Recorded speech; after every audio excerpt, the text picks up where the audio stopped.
Vishnu Singh, welcome to Solid Admission Media. Today in this session, we gonna discuss about the few rule as well as the latest notice published by MCC.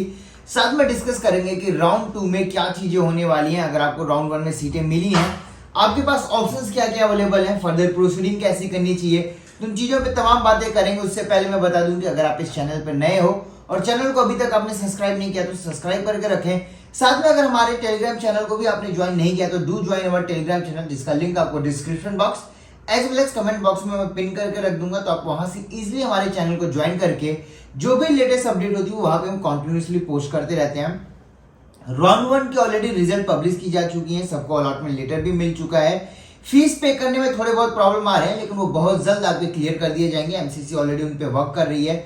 Latest notice की अगर मैं बात करूं, mainly इस notice में क्या किया गया है उसके बारे में बता दूं कि आपकी सबसे ज्यादा कंफ्यूजन जो अभी चल रही थी बच्चों के बीच में, या आप सबके बीच में जो कंफ्यूजन आ रहा था कि सर मुझे ऑल इंडिया राउंड 1 में तो सीट मिल गई है, लेकिन मुझे अपने स्टेट में भी देखना है कि मुझे क्या मिलेगा नहीं मिलेगा, तो रिजाइनिंग आप कैसे करें और सिक्योरिटी फोरफिट होने से कैसे बचाना है, इन चीजों पर डिस्कशन करने वाला हूं। तो बता दूं कि ऑलरेडी एमसीसी की तरफ से ऐसा एक नोटिफिकेशन पब्लिश किया गया है जिसमें उन्होंने क्लियरली मेंशन किया है कि रिपोर्टिंग की जो लास्ट टाइमिंग है या जो लास्ट डेट है वो आपका 7 अक्टूबर तक है, लेकिन सीट को रिजाइन करने की जो डेट दी गई है वो आपकी 10 अक्टूबर तक दी गई है। अगर मैं बात करूं 10 अक्टूबर वो डेट रहने वाला है जिसमें मैक्स टू मैक्स सारे स्टेट्स के रिजल्ट पब्लिश कर दिए जाएंगे।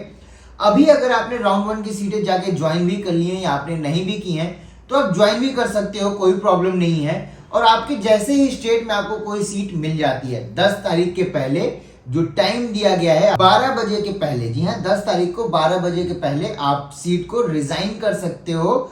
आप इसमें कॉलेज को मेल भी कर सकते हो, मेल कॉपी भी ले सकते हो। लेकिन अगर आपको यहाँ पे अनऑफिशियल या ऑफिशियल वे में भी अगर रिटन डॉक्यूमेंट पे कहा जाता है कि आपकी रिजाइनिंग हो गई है, XYZ चीजें की जा रही हैं, तो वो आपके नल एंड वाइड मांगे जाएंगे। आप फिर राउंड 2 की चीजों के लिए प्रोसीड कर दिए जाओगे। मतलब कि राउंड 1 में आपकी सीटें ज्वाइन होगी रहेंगी, आप उसके साथ ही अपग्रेडेशन में नहीं डाले जाओगे और आपको राउंड 2 की जो रूल है उसमें आपको प्रोसीड कर दिया जाएगा। मतलब कि अगर आपको आपके स्टेट में सीटें मिल जाती हैं तो आपके पास टाइम रहेगा कि आप सिंपली आप जहां भी ज्वाइन किया है वहां से आप अपने डॉक्यूमेंट्स लो और आप अपने स्टेट में ज्वाइन करो। और साथ में एमसीसी की वेबसाइट से एक आपको लेटर डाउनलोड करके रखना पड़ेगा जिसमें आपको ये मेंशन रहेगा कि आपने सीटें रिजाइन कर दी हैं। मेनली ये उन बच्चों के लिए है जो रिजाइन करना चाहते थे, जो राउंड 1 में सीटें लेने के बाद स्टेट में पार्टिसिपेट करके स्टेट में चीजें देख रहे थे। अब अगर मैं बात करूं कि आपको अगर मॉपअप में जाना है तो क्या ऑप्शन है आपके लिए। देखिए, अगर आपको मॉपअप में जाना है तो आपको राउंड 1 की जो भी सीटें मिली हैं उसको एग्जिट लेनी पड़ेगी और राउंड 2 में आपको लिमिटेड चॉइस फिलिंग के साथ जाना पड़ेगा। क्योंकि अगर आप राउंड 2 में बहुत ज्यादा चॉइस फिलिंग करते हो और आपको कोई सीट अलॉट हो जाती है इन केस, उस केस में आपके पास 2 ऑप्शन रहेंगे, या तो आप ज्वाइन करो, अगर आप ज्वाइन नहीं करते हो तो आप मॉपअप के लिए एलिजिबल रहोगे। जैसा कि नोटिस में ऑलरेडी पब्लिकेशन हो चुका था पब्लिश है पहले से, कि अगर आप राउंड 2 में आइदर स्टेट के और ऑल इंडिया की कहीं पे भी आपने कोई सीट ज्वाइन कर रखी है तो आप मॉपअप के लिए नॉन एलिजिबल हो जाओगे। ज्वाइन कर रखी है इन दैट केस ओनली, ऐसा कोई भी रूल नहीं है कि अगर आपको अलॉटमेंट है तब भी आप एलिजिबल नहीं हो। अभी तक ऐसा कोई स्टेट ने रूल पब्लिश नहीं किया है। इन फ्यूचर अगर स्टेट की तरफ से ऐसा कोई रूल आ जाता है कि अगर आपको हमारे स्टेट में सीटें मिल चुकी हैं तो आप उस पर्टिकुलर स्टेट के लिए आप नॉन एलिजिबल हो जाओगे, तो ये चीज आपको ध्यान देनी पड़ेगी। क्योंकि कुछ ऐसे स्टेट जरूर हैं जहां पे लास्ट ईयर ये चीजें देखने को मिली थी कि अगर आपने राउंड 1 या राउंड 2 में सीटें आपको ज्वाइन हुई है या आपने अलॉटमेंट ले लिया है या आपको अलॉटमेंट हो गया है तो आप उनके मॉपअप राउंड के लिए नॉन एलिजिबल रहते थे। तो ये रूल को थोड़ा ध्यान से देख के चलें, ध्यान से देखकर चलें। लेकिन अगर आपको ऑल इंडिया में मॉपअप तक जाना है, राउंड 2 में अपनी चॉइसेस लिमिटेड रखें। क्योंकि अगर आप लिमिटेड नहीं रखते हो तो प्रॉब्लम क्या होगा कि आपकी जो सिक्योरिटी अमाउंट है, अगर आप गवर्नमेंट कॉलेज के लिए हो तो 25,000 और अगर आप डीम के लिए तो 2 लाख रुपीज आपकी फोरफिट कर दी जाएगी। लेकिन अगर आपने राउंड 1 में सीटें ज्वाइन कर ली हैं या आप ज्वाइन करके अपग्रेड करने जा रहे हो और राउंड 2 में आपको अपग्रेडेशन नहीं भी मिलता है, इन दैट केस भी आपकी सीट आपको राउंड 1 में जो रहेगी वो आपको ज्वाइन करनी पड़ेगी क्योंकि आपने ज्वाइन एंड अपग्रेड किया है। इस केस में आप मॉपअप के लिए नॉन एलिजिबल हो जाओगे। अब अगर मैं बात करूं शिफ्ट की, या अगर मैं बात करूं शिफ्ट से भी पहले मैं बात करता हूं आपकी, अगर इसके अलावा अगर आपको रूल में कोई प्रॉब्लम आ रहा है या कोई कंफ्यूजन लग रहा है तो उसके लिए नीचे दिए हुए नंबर पे आप कॉल भी कर सकते हो या टेलीग्राम में आप सिंपली क्वेश्चन पुटअप करोगे, we will be there to answer you as well. बात करते हैं कि अब राउंड 2 में क्या शिफ्ट रहने वाला है। देखिए राउंड 2 में अगर मैं सीट मैट्रिक्स की पहले बात करूं, राउंड 1 का जो इस बार का ट्रेंड रहा है वो यही रहा है कि सारे बच्चों ने सिर्फ और सिर्फ एक ही फॉर्मूला को अप्लाई किया है, रैंडम प्ले। जो आपकी प्रोविजनल लिस्ट कैंसिल हुई थी वहां तक हुआ था, लेकिन जो नया फाइनल रिजल्ट बन के आया उसमें किसी ने भी रैंडम प्ले करते हुए नहीं देखा गया है। ये हमारी एनालिसिस के थ्रू मैं आपको चीजें बता रहा हूं। इसी वजह से आपके कुछ ब्रांचेस में 2000 का, कहीं पे 1000 का भी आपको नेगेटिव शिफ्ट देखने को मिला है।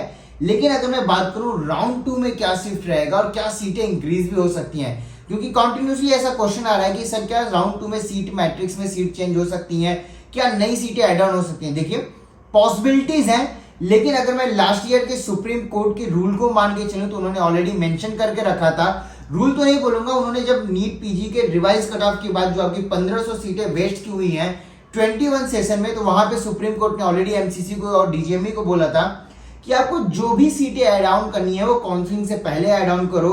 और लास्ट ईयर की अगर मैं बात करूं तो राउंड 2 के पहले जरूर सीटें ऐड होने की पॉसिबिलिटीज हैं, लेकिन मॉपअप में कोई सीटें ऐड ऑन नहीं होंगी, क्योंकि लास्ट ईयर यही गलती हुई थी और इसके लिए आपका मॉपअप राउंड को कैंसिल किया गया।